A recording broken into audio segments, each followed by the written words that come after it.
big pile of lights. I didn't even know we had that many.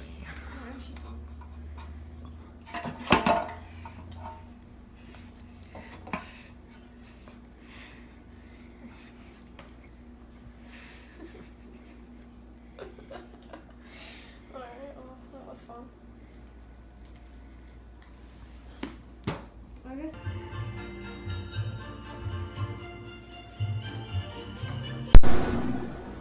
Hi everyone, I'm going out of town for a little while for the holidays, but before then I figured I'd do a quick video about some Christmas books and stories that I'm fond of. Now, I actually, even though I like Christmas a lot, I haven't really read a lot of stories about Christmas. And actually, I've never read A Christmas Carol, which I've been meaning to do for a while, but you know, December's always a really busy time, so I've never really gotten around to it.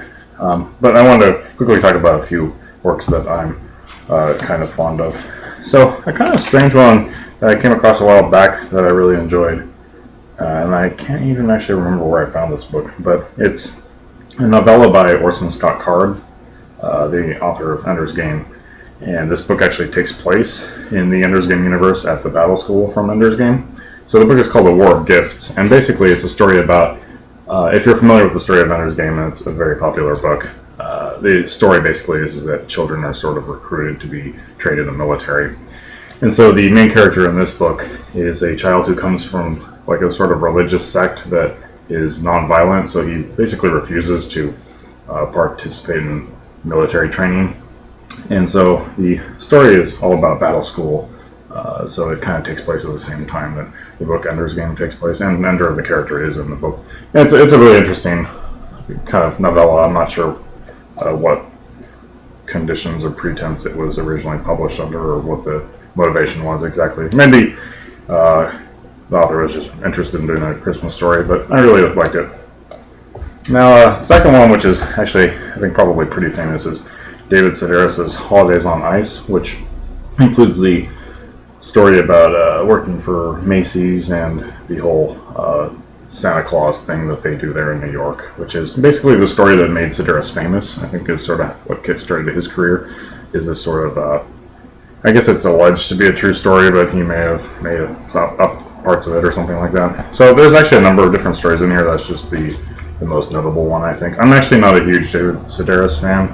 My sister is. I think he's a little, sometimes when in comedy, especially comedy writing, is a little too tongue-in-cheek. It's just kind of, it feels too contrived to me, but I haven't really read much else of his work, but I thought this was okay. And last, I was recently reading Breakfast at Tiffany's by Truman Capote, and didn't realize that there were other short stories bundled in here with it. And there was one I really like called A Christmas Memory. That's basically a story about, it's a boy and I think it's his grandmother. Basically, it's just a holiday story where the two of them make cakes that they give out to other people. And it's sort of, I don't know, I grew up partly in the country, and so it kind of reminded me a little bit of that, I guess. And I thought it was just kind of a sad story, because, you know, I think a lot of Christmas stories can be kind of bittersweet sometimes, depending on, you know, if they're nostalgic for childhood, which this story seems to be a little bit. The story is called A Christmas Memory. So those are just a few books and a story that I thought I would recommend to people. Anyways, it's going to be a little while before I post another video, but if you haven't checked out my quasi comedic Christmas album, go do that. Alright, see ya.